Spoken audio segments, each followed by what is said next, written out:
Hi, I'm Brianna, and you're watching Dante's Boxing Nation.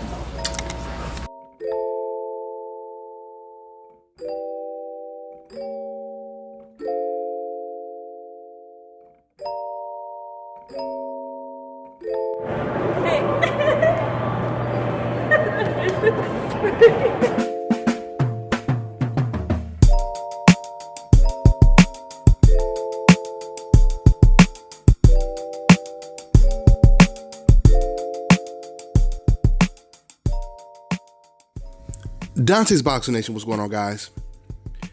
You know, back in 2014, when HBO was at the height of their game, Jim Lampley had his own TV show, and he went in talking about Al Heyman worse than he talked about Floyd Mayweather. He predicted the demise, or he attempted to predict the demise of PBC. Jim Lampley, he said that this was the beginning of the end, basically saying that PBC will not be around that much longer.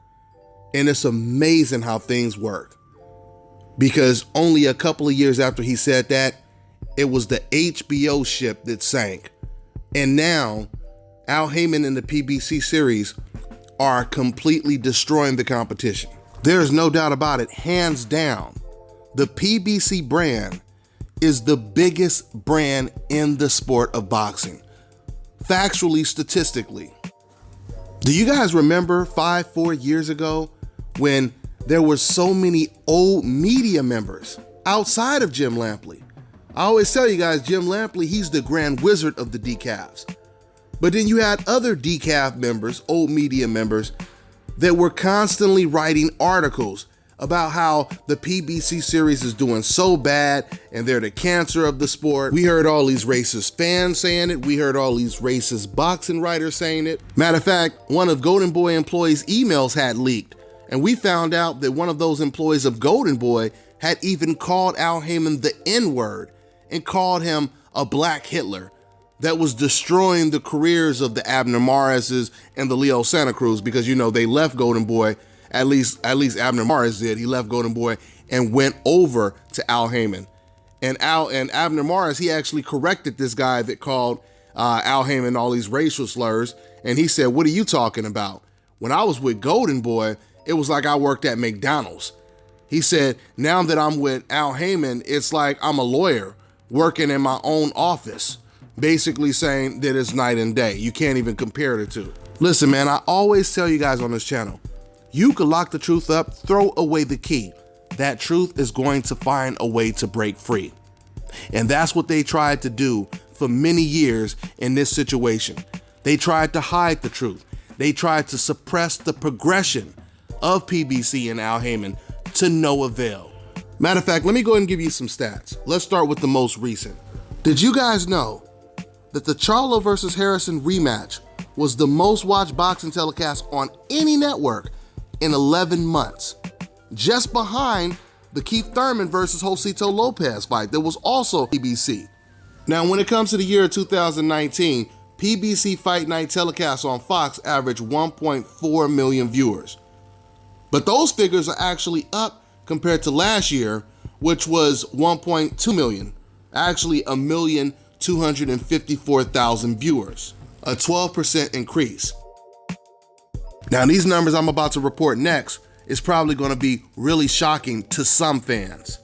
According to reports, PBC is 103% better than ESPN's average for the top-ranked boxing telecast, because ESPN averaged 692,000 viewers. Now, what makes this information so ironic is I remember interviewing Bob Arum about 3 years ago, and it was after one of PBC's big cards where they did big numbers. And I was asking Bob, what do you think about those numbers that this card generated? And he said, "You think those are good numbers? Those numbers were horrible," etc., etc., etc. And to this day, ESPN top ranked cards, none of them have generated the type of numbers, or I should say not too many, because Manny Pacquiao and Terrence Crawford, they put up some good numbers. But outside of them, overall, they're not competing with PBC's numbers. It's not even close. But PBC is not only dominating all of the boxing entities and networks, they're also dominating UFC on ESPN. Because according to the stats and the reports, PBC is doing 35% better than the ESPN fight cards, ESPN UFC Fight Night. In 2019, Americans consumed over 2.1 billion minutes of PBC Fight Night on Fox, which was plus 147% more than last year's 849 million. Guys, that is a serious increase. Once again, you cannot stop this Al Haymon PBC train. And when people can't beat him, what do they often do? They join him, right? A couple years back, I interviewed Bob Arum, and he told me he would never work with Al Haymon. And I said, are you sure? Even for the betterment of the sport, wouldn't it be beneficial for the boxing fans? He said, I will never work with Al Haymon. Fast forward to present day, that's all he's talking about is working with Al Haymon. Many boxing writers, they were trying to boycott the whole PBC movement. Reporters like Steve Kim, who's been around forever, he would go on his Twitter account almost every week completely trashing PBC. He even went so far as to tweet that PBC keeps sending him invitations to cover their fights, and he said he sends that straight to his spam folder. Now he's covering PBC fights. I mean, this is like something straight out of a movie. Karma at its finest, right? Good versus evil, racist versus non-racist. At the end of the day, PBC continues to ascend. And I expect to see a lot more big fights from PBC. And I hope to see big fights with all these networks. But once again, man, like I said, you can't hide the truth. The truth is going to break free, as it always does. It's just so funny to me because it's always the racist people that say, hey man, I don't want to hear about race. Can you not talk about race? Why does everything have to be about race? But the irony of a person saying something like that is when they see Al Haymon, everything is about race. That's all they see is race when they see Al Haymon. They don't care how successful the brand is. They don't care that the boxers are happy, the trainers are happy, all of these people that work with PBC and Al Haymon. They don't care if they're getting to watch big fights on premium primetime TV on Fox. They don't care about any of that. Only thing they care about is race. The only thing they care about is Al Haymon's skin color.